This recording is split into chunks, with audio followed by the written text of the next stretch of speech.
Hello and welcome everybody to another episode of our duotone wing and foiling tech talks. I'm Klaas and I'm standing here with Finn Spencer, part of our design team from Maui, together with his brother designing the entire board range.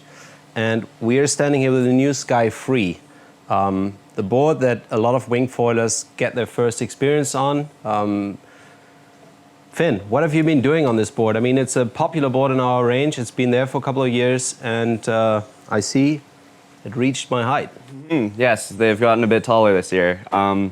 This has been a very popular board, like you said, so we didn't want to change too much with it. But with everything we've learned from the skybrids and the downwinders, we found with every board just a bit longer, a bit narrower, really helps with everything. So that's kind of been the change we've made to these boards. They're all 3 inches longer and an inch narrower, and we found the takeoff is a massive improvement. It's just so much easier to get on foil, and the stability is almost better. Just with the extra length, you're never rocking forward to back much, so you only have to worry about the side to side, which it helps a lot in that sense. It's really funny when we did the back-to-back testing with the old shape and then the new one, it feels like the old one is like a round pizza plate. You know, it's like it feels so old school once you're used to these longer type boards and the efficiency of these longer type boards. Now we have 3 sizes, and the sizes are a little bit further apart. So we start with a 105, then go to a 120, and then have a bridge between the Sky Free and the Sky Start, which is a 135, a model that we got some requests for. Other features, new features that you introduced, I think we need to flip the board over to see that. For sure. I think the main thing on the bottom here is the new cutouts. This is something we've tried on the Crush and the Skybrid, and we've really found it just helps release from the water. So especially with a bigger board, and once we went longer, it's nice to not have the tail as sticky. So then this really helps, once you have any sort of speed, it just releases a bit better from the water, and you don't feel it as much.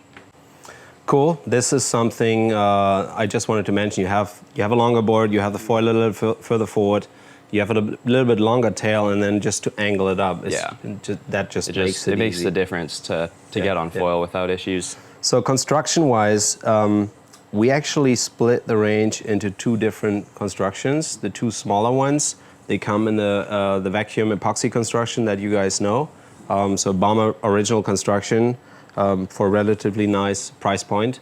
Then for the biggest one, we have a new technology, which is like a top sheet, really scratch and ding resistant construction. We call it DST, DuraShield technology.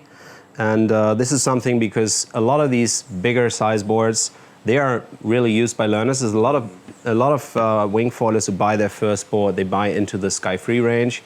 And this is also a model that we see a lot in centers and schools, and so we wanted to make sure that really lasts a very long time.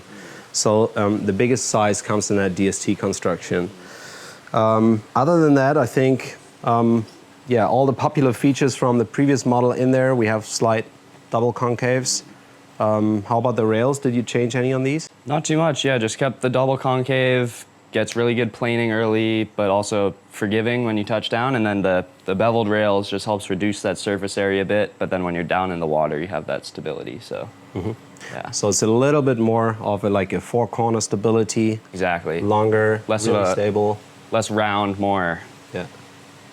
What's the foil people recommend to get with this board? I think the Aero Free would probably be a good foil for this one. It's just not too big, but good beginner foil, and then maybe a bit more advanced, you can switch over to the Aero Glide or the Carve even. But yeah, I think starting out on the Free would be a pretty perfect one. We have the size finder on the website. If you want to look at your personal preference or personal recommendation from us to your body weight, you can check that on our website.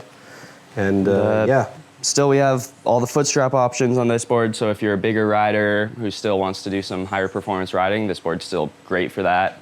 The longer and narrower is even better for touching down, getting going again, so yeah. Exactly, you mentioned foot strap options. Would you recommend people to start with foot straps? When I teach people, I generally say no. You can move your feet around, get more comfortable on the board, and then, once you're a bit more advanced, you can try it out. That's why we have all the options. You've seen, we used them in the photo shoot, but it's not needed for your first experience. Exactly. Thanks a lot, Finn.